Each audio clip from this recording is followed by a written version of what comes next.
his cell phone. Okay. So this is the Thinking Mathematically book study, our first session tonight. So welcome everybody. I'm really happy you signed up with me to go on this marvelous adventure about math. So as I said, Lisa is going to be joining us watching these videos later.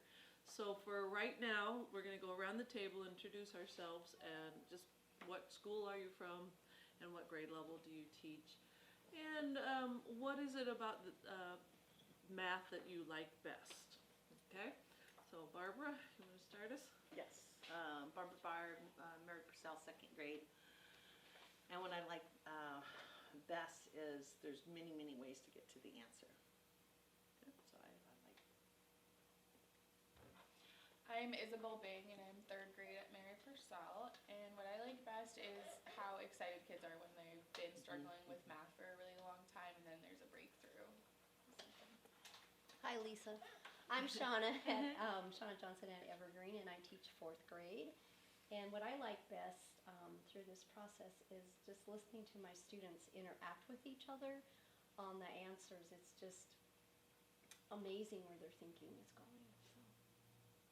And my name is Amy Lloyd, and I used to teach sixth grade at Mary Purcell last year, but now I am at Clear Lake and Samish. I only teach some small groups in math, mostly enrichment groups, but yeah, my favorite thing about math and kids is changing their mindsets about it.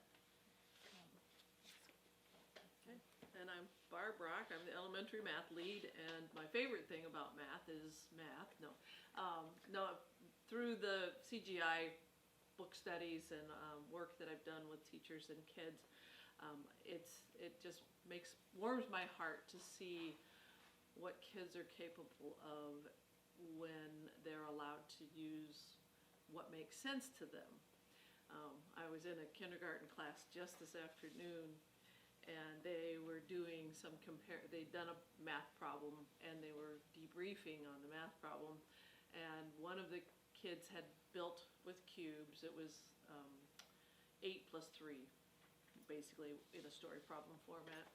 8 plus 3, and he built 8 cubes, and then he had a stack of 3, and he counted each of them to say there were 11.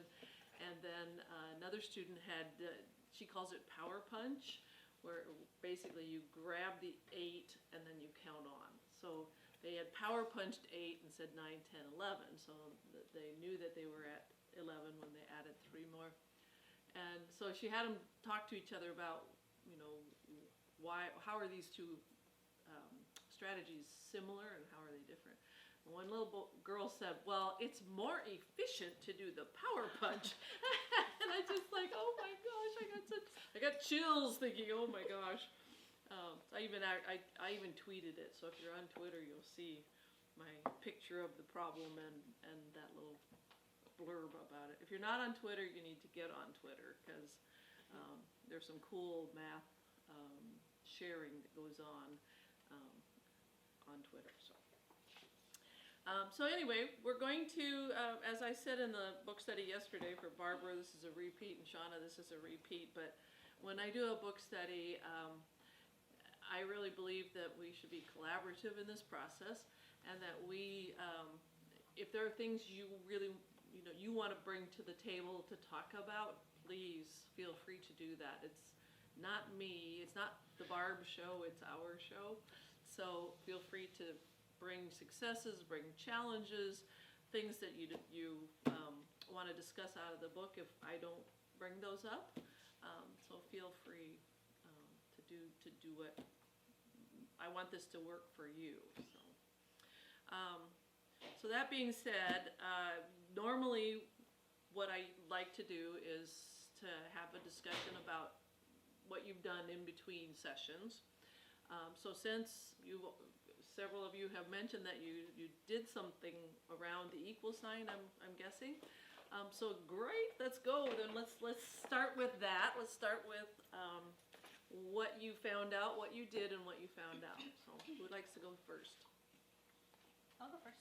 Okay, so I was actually gone until Tuesday night, extended spring break. So I had today with a small group. group to work on the equal sign, but, so I just asked them, what does the equal sign mean? And one little girl said, it means both sides, these are 5th graders, by the way. It means both sides are the same, and then she added to it and said, not the answer to the problem. And I was like, okay, I'm done then. My job is But I done. want to know. So then, but before, Thank you. but after she had said that, after she said that, and the girl sitting next to her, her name's Kylie, she said it can mean the answer to a problem. And then she stopped herself, and she said, because the answer is the same as the other side. And I was like, okay, I'm done again. Check. And then I said, well, did you guys talk about that recently, or did you just know that? And then the original little girl who had said it means both sides are the same, she said, I just knew that. We learned that in like 2nd grade. That's what she said. Which I was astonished because teaching 6th grade last year, I didn't find that to be the case. I found that most 6th graders, we did a lot with equivalent expressions. And so when we got there, they struggled with that because I assume because of Yeah. all of that. Because the misconception around what the equal sign is. Right, yeah. So when we did like equivalent expressions and factoring out to make different equivalent expressions, they were very lost around that. And I think that if they would have had this solid, and that is essentially beginning algebra. So this book was like, oh man, where was it 2 years ago? Yeah. You know, like but it was a light bulb for me. Like I didn't go back and, I mean, we did definitely talk about that they're the same, but I guess now that I've read that chapter, it makes me wish I would have gotten a little deeper in that area. But then, so after I was working with, this is an enrichment group in 5th grade, so it doesn't surprise me that they answered this way. So then I wandered out into the actual 5th grade classroom, and while the enrichment group was working on something, and I just asked a couple of other people, and one of them, I said, I tried to keep the questions the same. What does the equal sign mean? And she said, the equation's answer. And I said, how do you know? And she says, because that is how all equations work. First there's a problem, then there's the answer. And I said, okay, what if I said 7 equals? And then she said, it would be equivalent. And I was like, what do you mean? And she goes, I don't know. And I said, what would 7 equal? And she said, 6.5. And I said, does 7 equal 6.5? And she said, no. And then she thought for a long time. And then she goes, 3.5 plus 3.5. And I said, does that equal 7? And she said, yes. I said, what else equals 7? And she thought really hard, and then she never really answered me again after that. So I could tell in that moment from having that discussion that she had definitely some kind of understanding that they needed to be equal on each side, but she was very, very much in that world of first there's a problem and then there's an answer. But she's the one that said it would be equivalent. So it makes me wonder, how solid she is Right, on that. yeah, you know. exactly, yeah. She may have some inkling that that's what needs to happen when you're faced with the equal sign, and yet not be either able to articulate what she really means, or she's heard that word equivalent. That's what I was thinking. Maybe and maybe she's not really solid on it yet. Yeah. But it's amazing what, when we press a little bit on their thinking, how surface level it can be. So it's good that you were probing beyond that initial response with her to see what she really was understanding about it. Yeah. And I'm not really sure where this whole idea of equivalence shows up in the Common Core, like at what grade level. But my daughter, she's in 1st grade, and I asked her too. I said, because we were working on addition problems, and I said, what? She didn't write the addition problem out. It was already written on a piece of paper, and I just said, what does this mean? And she said equals. It means it equals. But then she also said it's the answer. But she was really confused, like what I was asking her. So I didn't press it much farther than that. But She's probably wondering why you didn't know it. Yeah. Well, I remember even in 4th grade, once on the board I had written like 56 equals 7 times 8, And I had probably half of the room or more tell me I couldn't write it that way. That was not how you write an equation, that it's supposed to be 7 times 8 equals 56. And if I wish I knew then what I now know about their lack of understanding around the equal sign. But I was like, what do you mean you can't, what do you mean you can't write it like that? Of course you can, you know, and I'm sure I didn't convince them. I mean, just taking my word for it, they didn't have, they hadn't had to wrestle with some of the true-false number sentences and the open number sentences like the book helps. I love this book for that, for the support it gives us as teachers for how to support their understanding or to build that understanding around equality. So. Others? I did one of the open number sentences just right after I read the book the next day, just as a warm-up. On the whiteboard, it was really simple. I just wanted to assess and see who would just put the answer. And I think I did In the the box. exact same one they had. Mhm. And most of them, I also asked them what does the equal sign mean, and they said it equals. We got to the point where it's the same on both sides though. And most of them put the right number in the box. They mostly knew what should go there. A few, and then the ones who didn't were convinced by the other kids pretty quickly. There wasn't anybody who was really confused by it. But then I also wanted to say that today in our little daily, I don't know if anybody uses the daily math. We do, You yeah. They actually had problems in there that were, I think it was like 30 divided by 5 equals 5 times blank. It was like this, and so they're supposed to put a 6 here. But like then I was like, this is not, we were just talking about, 30 divided by 5 should be 6, and 5 times 6 would be 30. So they're not equal. So then there was 3 of those, and I was very confused as I was teaching. I was like, okay guys, this is what's supposed to go here, but they're not equal equations. Yeah. Talking with them about that. Yeah. Just after we had that conversation, Oh. this was our daily math warm up. Oh. But Well, use Yeah, a critical eye on those Yeah. then, because we don't want to confuse them Oh, further. Yeah. That I would know. confuse me. I would be like, wow. no, they were. They were like, what are we supposed to write here? Yeah, I mean, if they, ultimately, maybe they're trying to get them to say 6 equals 6, but that, Yeah. that, No, they That's were trying to wrong. do like related facts, Yeah. 30 divided by Yeah, 5, but it exactly. wasn't. But that's not an But But equal. yeah, that's that's wow. not an that equality. throws so, the equal sign I out. know. Yeah. After you're just trying I to know. enforce Yeah, that. well, I found a good- mistake good in eyes. one of mine the other day too, and the kids were completely thrown. But, and I said, but people write these. Yeah. Do people make mistakes? And it was silent. It was kind of like they were thinking for a minute. But yeah, but not the people who make tests. I said, Yeah. no, they do. Sure do. People write those. But we had one that it was completely wrong that they had. Wow.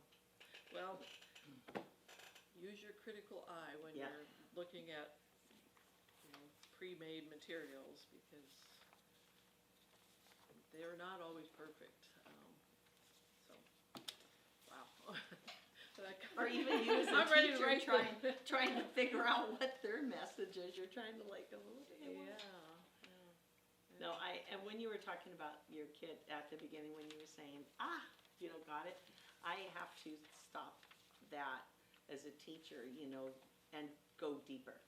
It is easy, I find myself doing that, because you just always feel like you've got so much to do and teach, that when you're like, oh, they got it, that you're not going deeper, into that. So that's what I want to do too, because I hear the other teachers talking about how difficult, Dina, particularly our math, talking about when these kids get to 5th and 6th, and so I thought, gosh, if we can nail this really, really good in lower grades, they would have that.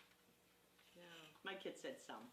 They all said it was the sum or the answer. The answer Yeah. comes next. Yep, Basically, every kid. Yeah. So I thought, wow, I really need to work on that. So it's wonderful for us as teachers to be aware of the conceptions kids have around the equal sign, so that if we don't know, like I didn't know in 4th grade that they didn't know you could write it 56 on the left and 7 times 8 on the right. They just it blew my mind, but it's like what? But so yeah, it's great that we are learning that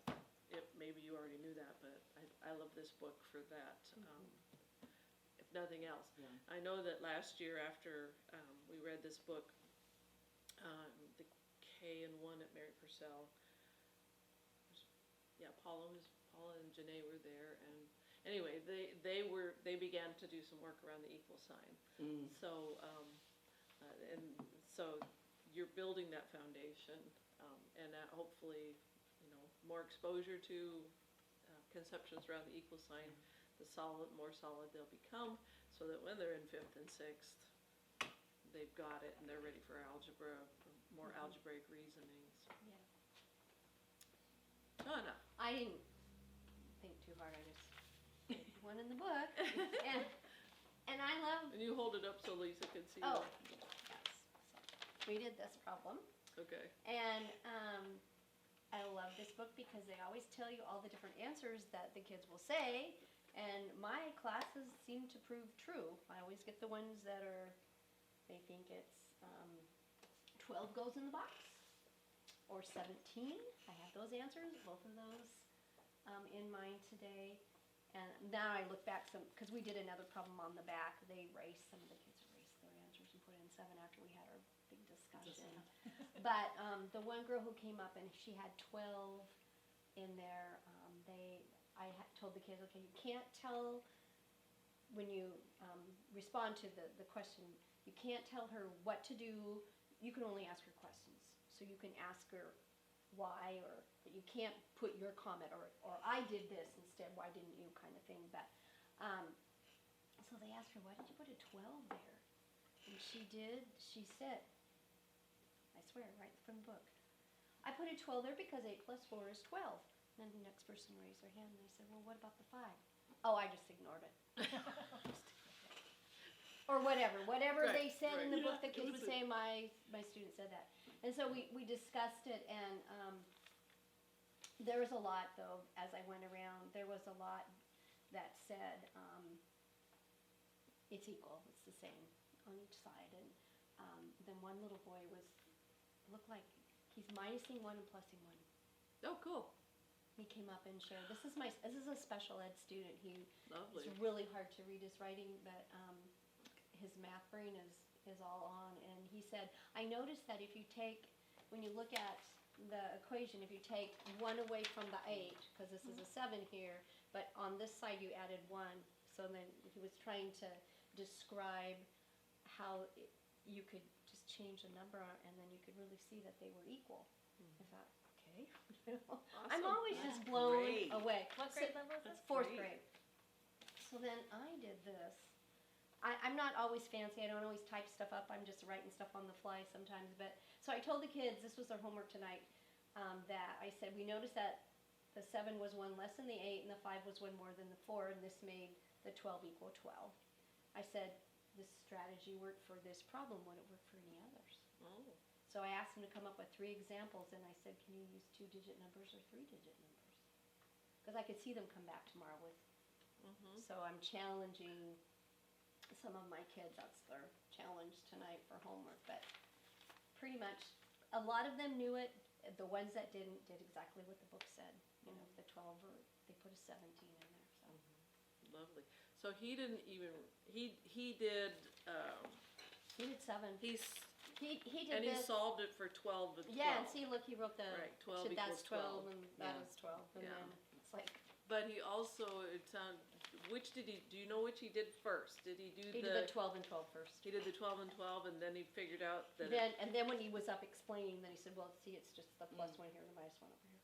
I wonder how he knew it was 12 and 12 then, if there wasn't anything in the box.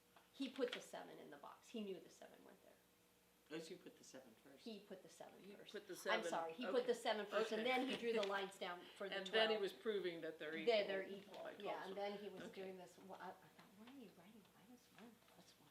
Right, because in the book it talks about there's like 5 different conceptions kids have, and we want them to get to that relational thinking. And you said he's a special ed student, so that, that right there tells you that he's got a lot going on that we may not have Yeah. been giving him credit for. Well, at and least then, and around the thing math. too is, it's not not in math. I should back up there. It's more reading and writing is where his needs are. But his scientific mind and his math mind are awesome. If he doesn't have to write, he's good.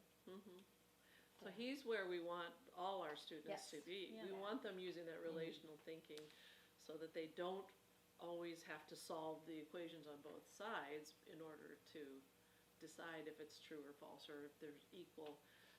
And so that's cool.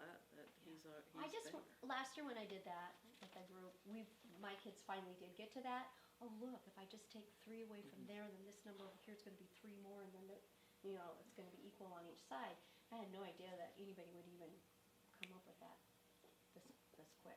This So, fast. and I don't always choose different ones. I just sometimes stick with what the book says. I'm flying around all the time, so Well, that's the lovely part about the yeah. book So I too. like these books because they just tell you. They give you plenty to work from. So, Mm-hmm. well, that's awesome. Thank you for sharing what you've done so far.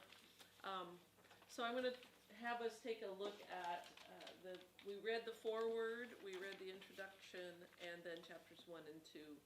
So this is what I'd like us to do a little writing about, and you can choose any of them or all of the part of the reading, and I've got paper here for you. So 3 things to remember, 3 things that really resonated with you, and then 4 things that square with your thinking. So what do you agree with, or you've tried before? And then the circle is something that's still rolling around in your head that you're still wondering about. So we'll. Barb, can I borrow that book? I left mine at Oh, school. absolutely. You need some paper down there? You got one? I'm gonna shut off the video so we're.